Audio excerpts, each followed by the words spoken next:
Hello, I am Bryan Stewart, Kendall Campus President, and welcome to Kendall Speaks. Today, Kendall speaks with Hispanic Heritage Month. So with me today is Dr. Clairem Diaz, Associate Dean of Faculty, and Dr. Sean Mcclain, Grant Project Director for STICHES. Welcome. We're so glad to have you both with us today to talk about a very important month coming up, Hispanic Heritage Month. Dr. Mcclain, we'll start with you. Talk a little bit about what the mission of Heritage Hispanic Committee is, and how does it align with the overall values of the campus community? Well, first, thank you for having me. First time here, so this is going to be very fun. So the mission of the Hispanic Heritage Committee basically is for all of us here at Miami-Dade College Kendall campus to come together and kind of celebrate Hispanic month that goes from September 15th through October 15th. But basically, it's a celebration. It's wonderful events that Dr. Diaz and I have been able to put together and work on different things that Hispanic and Latino individuals are very proud of to celebrate, like things with dominoes and such. But I think it aligns with the overall values of our campus community because the Kendall region is about 66% Hispanic. It's a largely Hispanic populated community. And Miami-Dade College itself is a Hispanic serving institution. So I think Hispanic Heritage Month is a very, very important month for Miami-Dade College personnel and the students based on the large population of Hispanics that we serve here. Very good. We appreciate your leadership in that. Dr. Diaz, talk a little bit about some of the key events and activities planned for this year's Hispanic Heritage Month here at Kendall campus. Hi, Dr. Stewart. Thank you so much for the invitation to begin with. This is what we're trying to do, basically create awareness. So I feel like this podcast is an excellent opportunity to spread the word. So some of the key events that we have lined up is firstly, the one that we just celebrated on the 14th, which is Mexican Independence Day. And this is just an effort not only of our campus community, but also of the broader community. We had our Miami-Dade County major here present with us. We had you supporting us, and the event was amazing. It was open to the community. And after that, we're just going to open up the campus lineup with Las Banderas, which is a wonderful parade that we have celebrating the 20 flags that are part of the Hispanic Heritage celebration. And then after that, we're just going to do some dancing and so on. We also have a variety of culinary experiences. We have art exhibit and literature exhibit in the Learning Commons for the students to enjoy.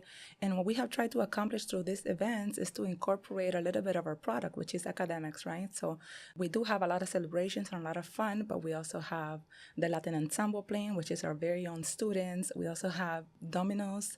And, it's just basically to stimulate the students to love math and so on. And we also have an amazing panel that is new this year. And in that panel, we're just going to highlight not only our professors and our community leaders in the arts, but also our very own alumni. Very good. I had like you mentioned, the Mexican Independence event Saturday was incredible. Mayor Cava was actually her birthday, so we got to sing her happy birthday. And what a crazy event. There was so much good food there and so many amazing people. And a lot of our students were there, so it was a great kickoff, I think, to the event. Well, Clairem, while we're there, why don't you tell us a little bit about how you got to Miami-Dade College? What was your path to My Kendall path to campus? Miami-Dade College was the immigrant path, right? I arrived from Cuba, and then I come here, and the only institution that opens the doors to me is Miami-Dade College. I was blessed enough to have learned some English back in Cuba, so it was easy, and I was able to land in our English for Academic program.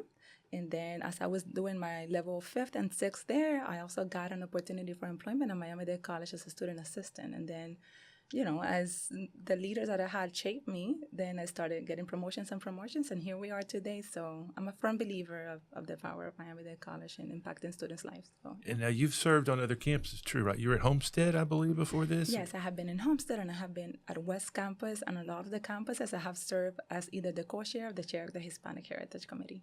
Well, great to have you here. I know that our Dean of Faculty is very blessed to have you as our Associate Dean, and thank you for all you do for this, and glad you made your way here. Sean, tell me about your path, and we won't talk about the Cowboys today, but maybe the time people listen to this, it'll be a better Monday morning. But talk about your path to the Kendall campus, if you would. So I was born in Puerto Rico myself, moved here when I was 6. My parents have always been extremely supportive of me.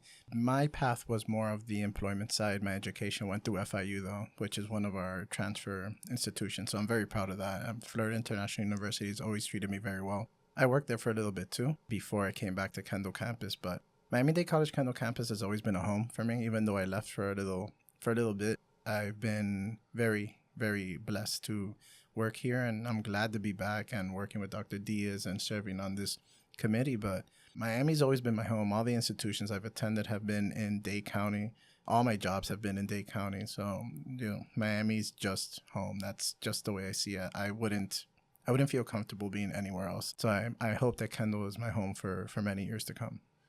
Well, please talk a little bit about the STICHES program while we have you here, because that's really an amazing program, and I've gotten to witness it at the medical campus, and I'd love to hear just a few minutes about that if you don't mind. Yeah, of course. STICHES actually, it's an acronym for Student and Teacher Integrated Center for Health Sciences. It's a program that basically was put in place because our nursing students here on Kendall campus in the Kendall region were struggling in their barrier classes or their intro classes in the health sciences track for nursing and other respiratory care and lab clinical sciences and dental hygiene and vet tech, some of those programs, as you're well familiar with. But there was a 32% pass rate when we took over. That's one of 3 students passing. That's not great. Ever since we've taken over, we've gotten close to 59%, which is now almost 2 of every 3 students passing, which now has it's resulted in us being able to send a lot more quality students over the medical campus and just get more students through the programming. And the biggest thing about this program is the testimonials and the things that students come back to us with. We get a lot of appreciation. I get a lot of thank yous. And I have students who are actually at medical campus, or I've actually seen students at clinics who are like, oh, I took your program. And Professor Diaz Consul came to me the other day and said that one of the students who were in the STICHES program was helping her as a office assistant. And, just she came up to me and was like, oh, they were glowing about how PLTL, and this is not something that should be taken for granted. So at the end of the day, the biggest takeaway is how much we've been able to impact students' lives. That's really good. And you're right. We regularly talk at the medical campus about Kendall students. And I think your program, among many others, and some of yours, Dr. Diaz, too, make a difference. The nursing faculty know that. And matter of fact, when I spoke to the honor students, my first day on the job here, about half the room wanted to be in a medical field. So I think what you're doing is really important, not only hitting nursing, but health science, because there's a lot of opportunity there for our students. Especially Kendall. The Kendall region is massive in the amount of hospitals and clinics that we have around here. And that was another reason why this grant was very important. But thank you. Thank you for your words. Yeah, it is, and we have a lot of good partners there. Clairem, talk a little bit about some of the programs in your area before we go back to Heritage Month. I think it's important, some of the things that are going on in academics that I know you're proud of. Yes, definitely. So the Academic Affairs Division at Miami-Dade College is pretty rich compared to other campuses. We have 10 disciplines or departments. Actually, STICHES is housed under the Life Sciences and Wellness Department. So that's one of the amazing programs that we have. Thank you, Sean, for sharing that. And we also have an amazing Performance Arts and Industries department that covers a wide range of disciplines from theater to dance to humanities and music, of course. And they do an amazing job of producing more than 35 events for students during the year and involving more than 150 students with talents and also more than 32 faculty members. So we're very proud of that. In addition to that, WISHES launched an amazing program under the Data Analytics and the NTech department, which is obviously our artificial intelligence program. Not only our campus, but the college is pioneering that, so we're very proud of that. And we also have within the arts and philosophies a new certificate in museum art studies, which is wonderful. And something else that's pretty hot and coming up is the sports management program that we have under the School of Global Business. And for that, we have a certificate and an associate on the way. So we're very proud of that. Very good. You can see, our audience can see that we have 2 rock stars here with us today, and we appreciate you sharing both of what's going on. Let's get back to Hispanic Heritage Month. Sean, talk about some of the unique events that you're especially excited about this year for our celebration. So we have Las Banderas event is always very nice. It's a very proud event. Students get to see their flags and where they're from, where their parents are from, where some students' parents have struggled, but they came through and they've done what they've been able to do from their own countries now in the United States. So every student can proudly see their flag as it's gracing across the stage. But that's a very nice event. I'll be emceeing that event, so you'll get to hear his voice a little bit more there. But the Fireside Chat event is something that Clairem and I, excuse me, I'm going to call you Clairem from here. Yes, for sure.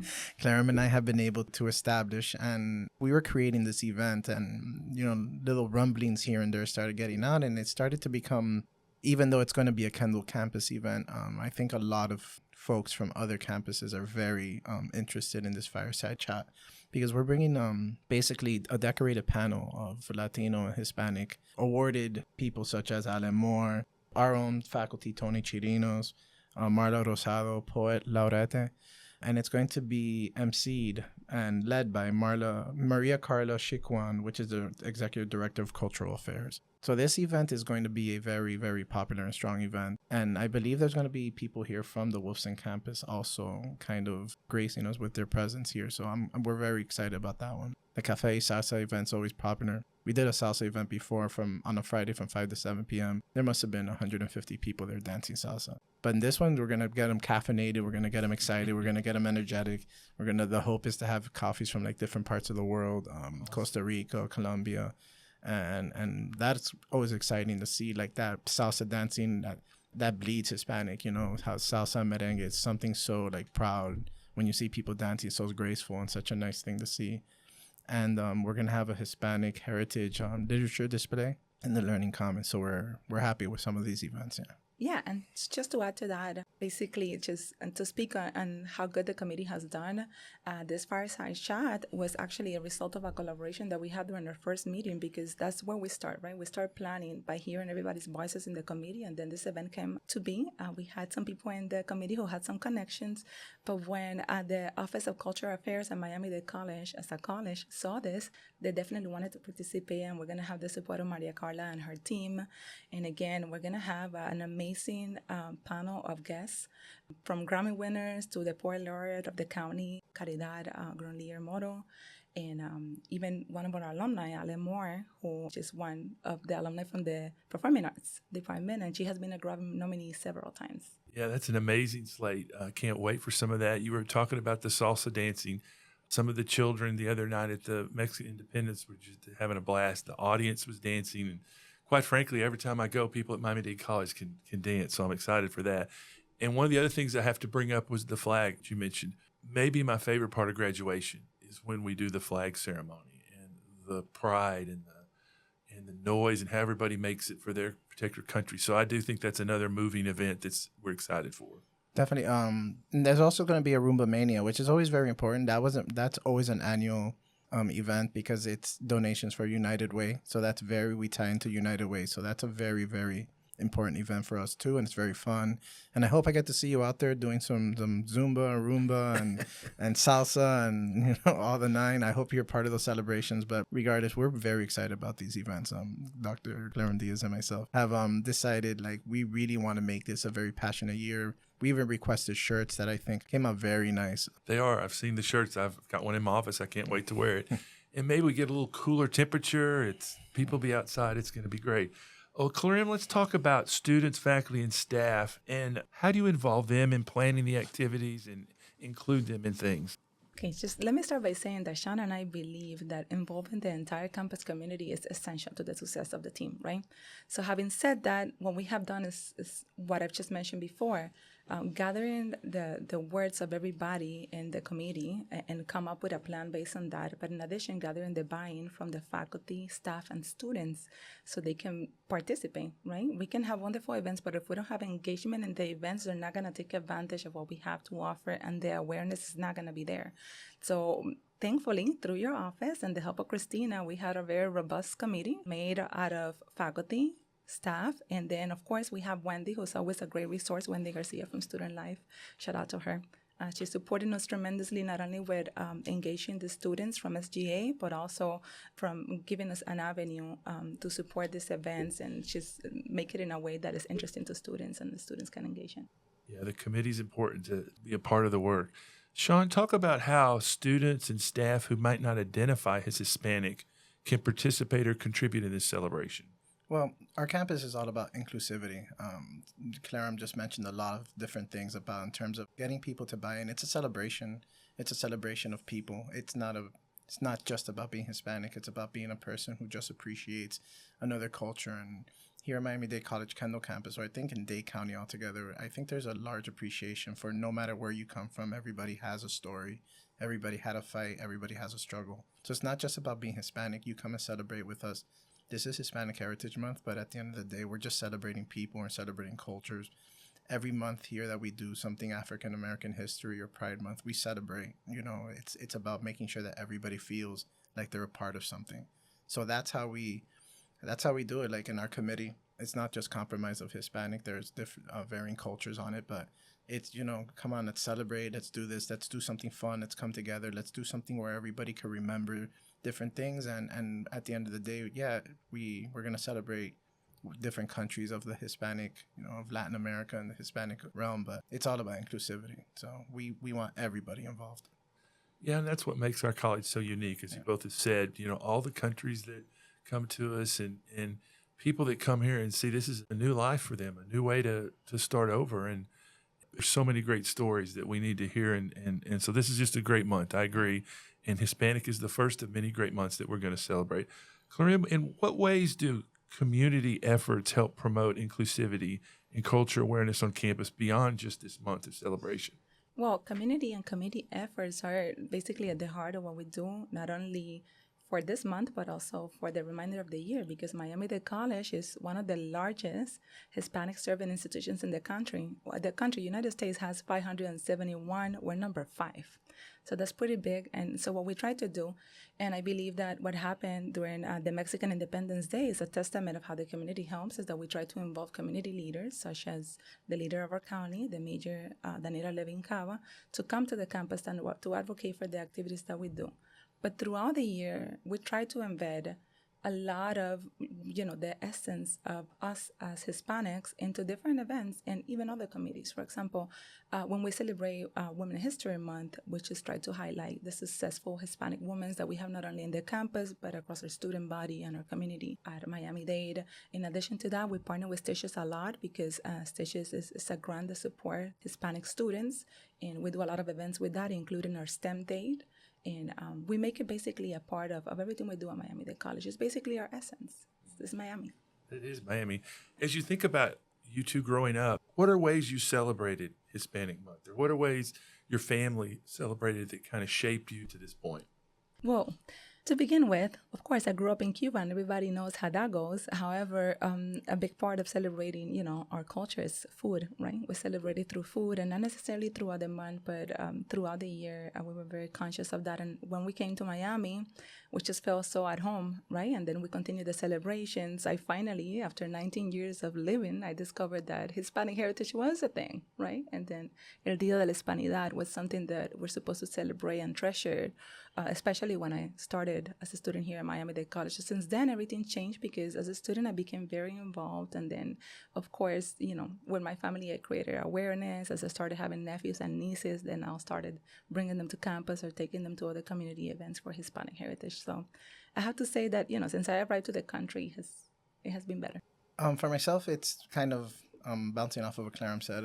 Food is definitely driven by, it's just the different cultures having the different foods. And every time I grew up with friends who were Nicaraguan, myself Cuban. I'm half Cuban, but I was born in Puerto Rico, so I kind of see how they're both celebrated. But it's about, every time I'm around people who are from Nicaragua, for example, it's like, oh, you celebrate La Purísima, which is like during the holidays. It's the celebration of, I don't want to butcher this, but it's the celebration of the Virgin Mary, I want to believe. So they sit around and they, they basically prayer and they do these songs, and only Nicaraguan people would know about this. And then there's the Puerto Ricans celebrate Los Tres Reyes Magos. That's something that's not celebrated here. So, and even today is like the real Mexican Independence Day, not the Cinco de Mayo that a lot of other people want to believe. So it's just, as you get to know people and you get to know where they're from and what they've celebrated, you get to learn some of this. And that's what makes the Hispanic culture so fascinating. Even though we're under the umbrella of Hispanic, so many different countries have so many different things. And every time you get to know about a new celebration, it's just fascinating, like learning what their beliefs are and what they like to celebrate. So that to me is very, how do I say this? It's a blessing. This is a great year for Miami-Dade College, because this summer we'll celebrate 100 years of the Freedom Tower. Wow. 100 years, that thinking back to your Cuba story. The Freedom Tower, I think, has been closed for a little over a year and a half, and none of us have seen it, but we will have a big event, I think, this July to recognize that important event. Anything else either of you like to bring up about Hispanic Heritage Month that I didn't mention Did we hit I everything? didn't have a question really, but I just wanted to give you an open invitation for you to share how much you have done as a leader for our campus to support Hispanic heritage and also your cabinet. They have been great. And so you're aware of everything they have done to support our community. So I just wanted you to talk a little bit about that. Well, this has been such a great campus. First of all, everybody has opened up so well to my time here. And I just see so much diversity everywhere I go. Every event I go to, we've started men's and women's soccer recently. We filled the stands up for men's and had the women's full before the weather got us. I just think the diversity in this campus is one of the many strengths. Plus the brilliant students we have, faculty and staff. It's just a holistic environment that makes me proud to be a part of. I grew up in Texas where our Hispanic was the Mexican Hispanic. And it's a lot different here. It's a lot more diverse, a lot more culture. As you mentioned, Sean, the history is what was so unique.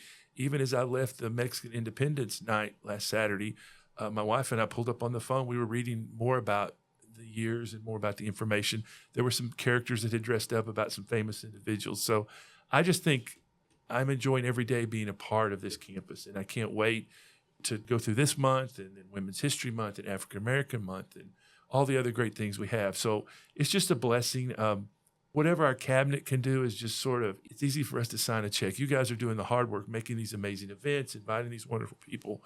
And I'm just honored to be a part of this team. So, thank you for your support, Dr. Stewart. Sean, any question? One of the things we did in our first podcast, our Student Government Association asked me a question. So we're going to make that a part of every podcast. If you have anything you'd like to ask me, I'm happy to try to answer it. So you're a well-known, everybody knows you like to grill and smoke food, right? So I think this year you should do un caja china with lechon asado. I think you need to try that. Will you be willing to try that for the campus? Are you going to tell me what that is, or do I just have to say yes? So the caja china is when you roast the pig. In what they call, there's a brand name is Caja China. I don't know if it's still, but it's in a box basically where you roast the pig under some charcoal and you roast it for a few hours. So it's basically like the Cuban version of smoking food, I would say. Yes. And you do, and you put mojo on the pig and you season the pig with naranja agria and sazon and all that seasoning, a bitter orange juice, and you cook the pig for a few hours. So I think what I'm asking is, are you willing to try something like that for the campus? I am in. You're making me hungry just to have you describe it. So I'm in. I second that. Well, I want to thank you both for being here today. This has been a great discussion. I'm so excited for the month to get rolling and all these great events. They're on my calendar, and it's just going to be awesome to do these. So thank you for being a part of our third Kendall Speak series. We're also open to other topics and look forward to future ones. I want to take a minute to thank our head writer, Christine Sines, Paul Klein, our executive producer, and Alex Bello, our producer today, for this wonderful podcast. Please enjoy Hispanic Heritage Month, and goodbye for now.